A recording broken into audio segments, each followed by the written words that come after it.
Price Lord. எல்லாரும் எப்படி இருக்கிறீங்க? சுமந்து கொண்டு வந்தவர் அப்படிங்கிற தலைப்புல நம்ம பார்க்க போறோம். உபாகமம் 1ஆம் அதிகாரம் 31 33 வசனங்கள் வரைக்கும் இப்படியாக போடப்பட்டிருக்கிறது.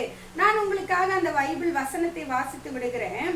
ஒரு மனிதன் தன் பிள்ளையை சுமந்து கொண்டு போவது போல நடந்து வந்த வழிகள் எல்லாவற்றிலும் உங்கள் தேவனாகிய கர்த்தர் உங்களை சுமந்து கொண்டு வந்ததை கண்டீர்களே என்று சொல்லி உபாகமத்துல போடப்பட்டிருக்கிறது. சுமந்து கொண்டு வந்தவருங்க 2024 வருடம் முழுவதும் நம்மளை சுமந்து கொண்டு வந்தவர் அவர் தாங்க. 2025 நம்ம சுமக்க போகிறவர். ஏன் அவர் நம்மளை சுமந்து கொண்டு வரணுங்கிறத பார்த்துடலாமா? நம்மோடு இருக்கவும் நமக்கு வழியை காட்டவும் நாம் அவரை விசுவாசிக்க வேண்டும் என்பதற்காக அவர் நம்மோடு கூட இருக்கிறாருங்க. ஒரு தகப்பனை போல அவர் நம்மளை சுமந்து கொண்டு வந்தார். அதை மறக்காதீங்க.